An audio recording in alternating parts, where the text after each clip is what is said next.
All right. Hello, hello, and welcome to my Lunch and Learn, where each and every week we explore topics to help you elevate your mindset, be at your best, and radically expand your life. And today we're talking about something a little bit different. I'm talking about loneliness because this is a topic that I've been thinking about for nearly 20 years on and off over the years, and it's something I've realized, especially since the pandemic, that has really started to plague adults globally. And high achievers are no exception. Professional women are no exception. And even people that seem to have a lot of friends, family, and ongoings or goings on around them are no exception. Because research today shows that depending on what study you look at, 24 to 61% of people are plagued by this loneliness pandemic. And it's something that really sneaks up on us. It's something that isolates us not only from relationships in our lives, but also ourselves and our most rich and fulfilling futures. So if you've ever been surrounded by people yet felt alone, or maybe you feel like you're in conversations and people are nodding, but you don't really feel like they get you. Maybe you've been invited to take part in something and you've done everything in your power to just avoid and be alone. Okay. And doing it once is one thing, but doing it repeatedly is a very different thing. If you've ever been in that situation, then today is for you. But before we get into things, I want you to tell me where you're coming in from. And if you're tuning in by replay, type in replay in the chat. And if it's your first time here, put first time in the chat because I do thank you. I sincerely thank you for being here. And I appreciate your presence. Now, some of you know me, some of you don't. I'm Larisa Makuch. I'm Canada's leading abundance mentor. And we work with professional women that have beautiful lives and are interested in personal growth and development, yet they know they want more out of life. We help them bridge the gap between dreaming and doing so they could have a life and business they want and love with the money, with the wealth, with the success, with the health, with the relationships that they crave. So loneliness, I mentioned about 20 years ago, loneliness first really entered my world. And it's something I started giving a lot of thought to because I was in New York City with my partner at the time, and he was in a theatrical production. And rehearsals were happening. So we had this beautiful studio apartment for 3 weeks right in New York City. And I was living in Saskatoon at the time, but he invited me to tag along, and I was taking classes remotely. So that felt amazing. However, I realized that being in New York, even though I was outside one day and I was surrounded by people left, right, and center more than I ever had before. And I felt more lonely than I ever had in my life. This is before the times of cell phones as we know them today. So we had phones, but we had to use long distance. We used those special cards so it wouldn't be as expensive. We didn't have FaceTime. We didn't have internet like we do it these days. And so I didn't have a chance to call people that I knew and I loved on a regular basis. I didn't really have any friends or family there. I met some really kind people and even spouses and others from the shows, but it wasn't the same. I felt so lonely, even though I was around people. And that got me really observing what loneliness felt like because I didn't like how isolated I had felt. And I know over the years, there have been moments that have looked different, but moments of loneliness had crept up on me. And especially once I realized stepping into this field, love the world of personal growth and development. I love, love, love what I do. I love running my company. I love teaching. I love training. However, I went from being in a studio surrounded by people every day to more or less working from home. I was by myself. This is pre-pandemic. And then since the pandemic, I think a lot of people started working at home and literally being isolated from people because of default, not necessarily because of design. Much more convenient for scheduling, right? You don't have to spend as much time traveling. However, you also don't have a lot of natural relationships just right there in your presence because of proximity. And so When life gets busy, when you change roles, when you are physically on your own, it's very, very easy to dip into these moments of loneliness because the relationships simply aren't available. And so loneliness is at an all-time high. Why does this even matter? Well, loneliness can dramatically impact your health. It can impact your wealth. It can impact even the relationships around us. And according to Harvard Graduate School of Education, 36% of Americans, including 61% of young adults, report feeling seriously lonely. Another study found that 24% of adults globally feel lonely or fairly lonely. And it's not just limited to one group. This impacts kids, teens, adults, and professionals just like us. Now, technology is supposed to bring us closer together, yet it feels us feeling even more lonely, even more isolated. And the more we scroll, the more we double tap, the more we text, we don't necessarily feel seen or heard or even held. If you think historically, we used to live in these multi-generational homes where neighbors were just right next door. I remember when I was a kid, we would just knock on the door and go to the neighbor's house. We would just call a friend or show up to someone's house and say, "Hey, like let's have a tea, let's have a coffee." And it was very natural. And these days we schedule play dates, we overwork, we work remotely, and there are so many quiet silos that loneliness it ends up being something that creeps up on us by default, and it often happens gradually, like falling into a trap that you didn't know was there. And in many cases, even looking at kids, I remember we did our best to keep our son as active and socialized as possible, but many children, some didn't get a chance to be around other children for a couple of years, and then all of a sudden they go back to society, and they don't know what to do. They don't know how to build those relationships because they haven't developed that skill. And so loneliness, the definition of loneliness is this subjective or distressing feeling that lacks a desired social connection, or a perception that one's social needs are not adequately being met. This is a state of discomfort resulting from a gap between your desired level of social connection and your actual level of connection. And when you think of the term loneliness, right? It's about being isolated, or being in this remote space, in this I alone space. And so loneliness is a public health crisis, right? This is systematic, right? Loneliness is systematic, and it's not something that's just individual. There are um, so many dangers, right? There was a study in 2003 done by the US Surgeon General that was released, and they released an 82-page advisory titled Our Epidemic of Loneliness and Isolation, and it warns that loneliness is as dangerous to health as smoking 15 cigarettes a day. And this increases the risk of premature death by up to 29%. So this isn't just in your world, this is something that's all around. And so this has turned into a public health crisis. It is not just a social problem, but it's also a biophysiological problem. This is a biopsychosocial phenomenon.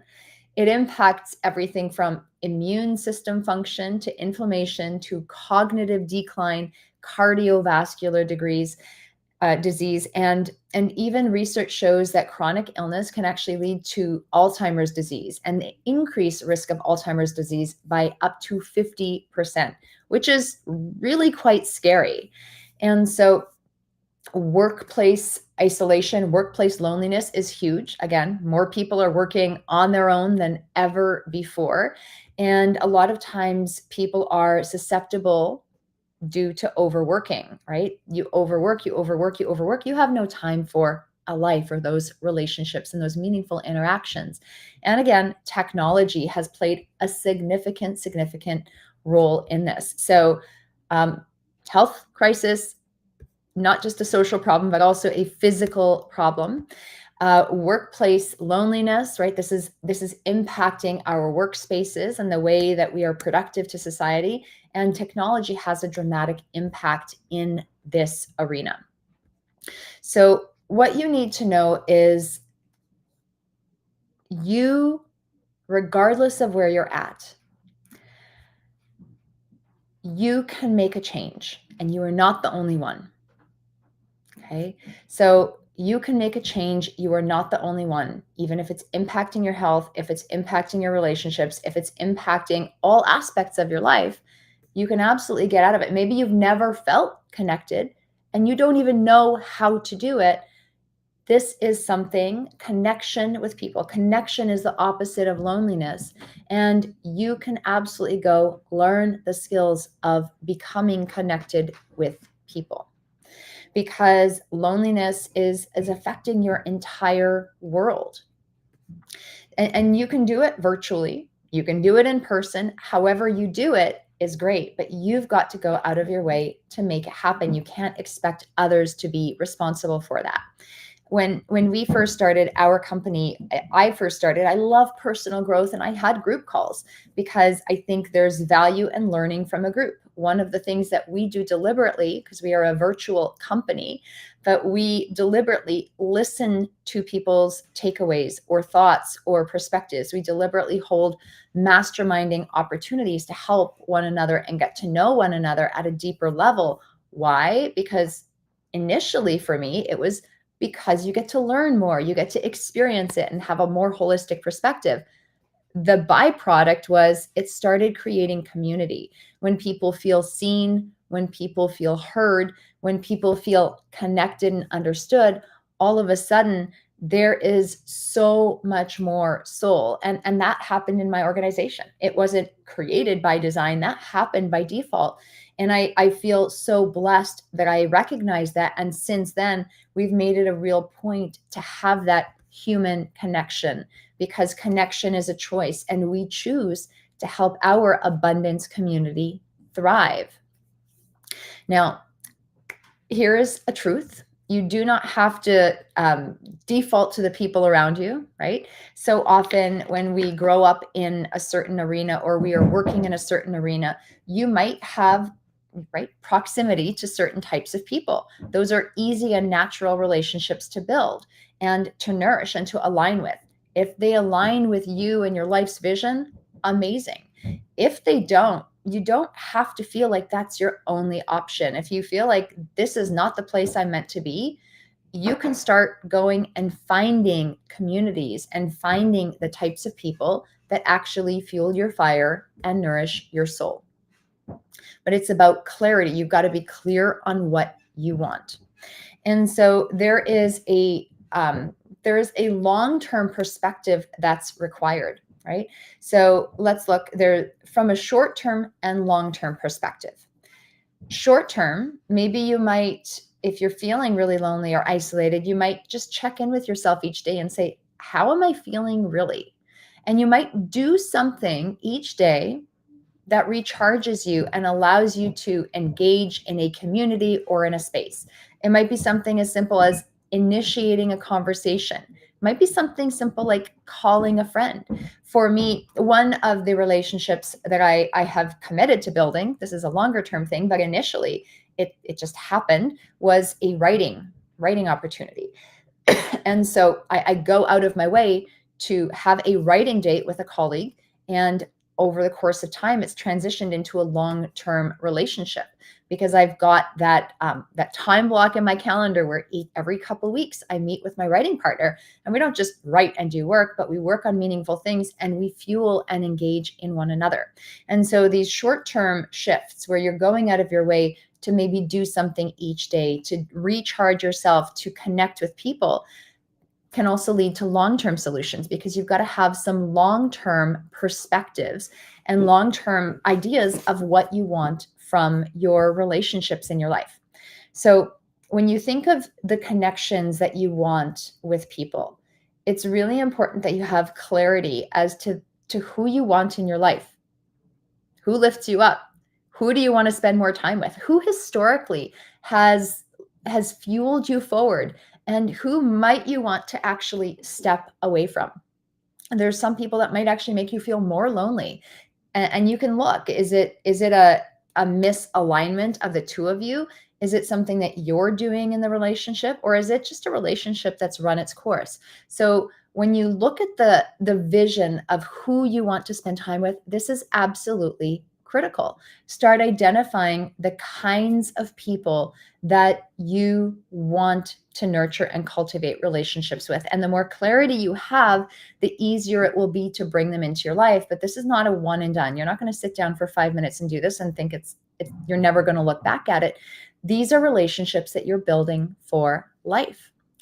Long term, you want to open up, be seen, and be vulnerable with people. Be vulnerable yourself. You don't have to do it with everybody the same way. However, there is an element of opening up and being willing to share and share meaningful things. And when you establish those intentional reciprocal relationships, you're constantly giving and receiving. You're giving and receiving. You're giving and receiving. And so short term, find something to do every day. Long term, you want to build those connections that align with you, with your ideal life, and with the things that you value the most. So you want to make sure to do something in both arena. And you really are the creator of your own reality. This isn't about quantity, but the connections that you're making, you want them to be about quality. You want to really pay attention to them, take that responsibility and ownership for it. Because if you feel like maybe you've never had, and I want to address this, if you've never had the skills of building true and meaningful connection, it can be learned if you practice and pursue it and adopt some mindsets. And I think one of those mindsets is realizing that connection is not a luxury, it's a necessity. And you open up your heart and soul towards it. You start learning how to connect and engage with people. I remember in high school, one of the first books I ever read, there was a boy that drove me home. Okay, we're not intimate or anything, but he just lived in my neighborhood. And I think my car must have been in the shop or something, because for some reason he drove me home a couple times over a short period of time. And so once he drove me home and I was like, whoa, this is awkward. Like, he's a really nice person. We've not gotten along, but we haven't gotten along out of, like, we didn't have massive connection or fireworks, but it was kind of an awkward, quiet ride home. And I remember I didn't like that feeling. And afterwards I thought, I'm like, well, was it him? Was it me? Did I do something wrong? But I also realized I didn't engage in conversation, but I didn't know what to say. Like, I literally did not have the skills to start a conversation. And so I found a book. I worked at the library at the time, and I found a book that was called How to Start a Conversation and Make Friends. And then I read that book cover to cover. And I the next time, a few weeks later, he drove me home. I was like, okay, I'm going to apply these skills. It says initiate conversation and ask these kinds of simple questions. I don't remember exactly what it was, but I know I took it on myself to ask a couple questions, to engage in conversation. And that second ride home was amazing. Why? Because it felt so much more natural, because I had learned a skill of having a conversation, which I didn't realize I did not have before. And I took it upon myself to initiate. And it made all the world a difference to me. So you may need to do a little homework. There are some phenomenal resources out there. There's another one. I can't remember it off the top of my head. Oh my goodness. It's in my Audible. I have a book at home. I'm not there right now, but let me see if I could find it. I think it'll be really helpful to some of you.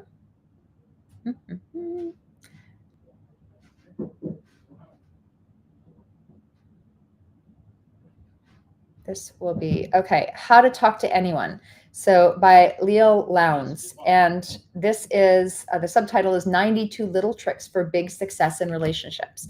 So there are people that study relationships and how to cultivate them in a really natural and authentic way. There are resources. Go read them if you need the help. Go get the skills of building relationships and apply them and practice them. Go build these natural and authentic relationships, but really start thinking about Who are you looking to meet?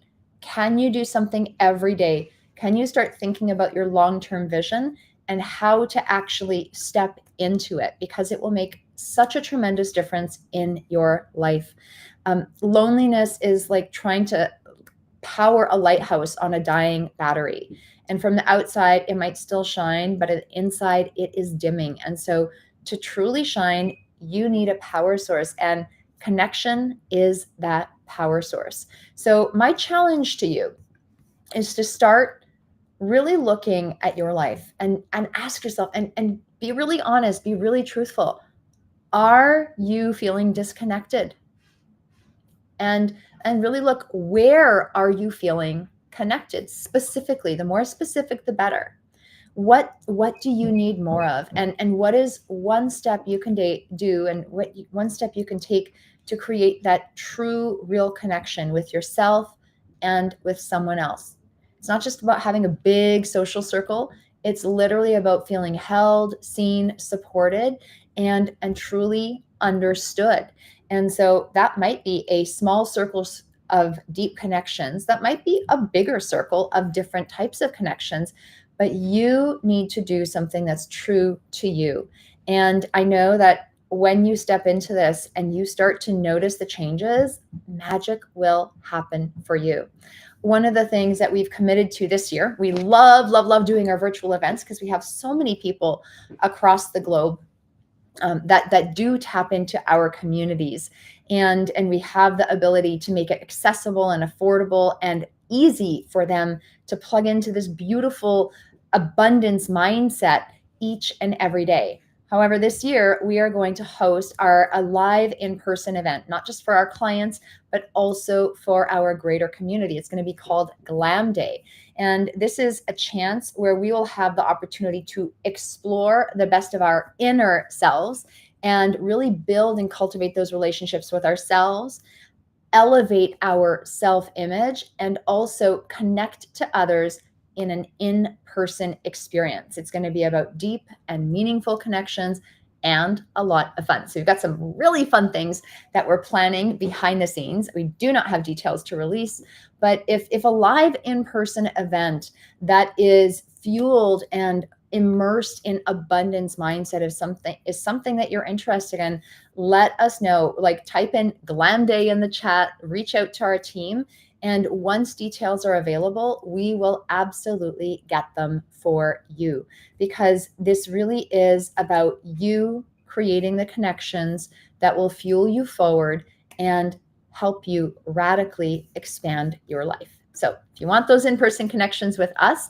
then type in Glam Day in the chat and let me know what your takeaways are. I would love, love, love to know, what is something that you got from this? What is something that you want to try? What is an opportunity that you have thought of that you want to actually truly implement? So with that, I'm ready to hear back from you. Type it in the chat, direct message us and our community. And I hope you had a fabulous day. Hope you have a fabulous day. And we will be back again next week with another juicy, juicy Lunch and Learn topic. So bye for now.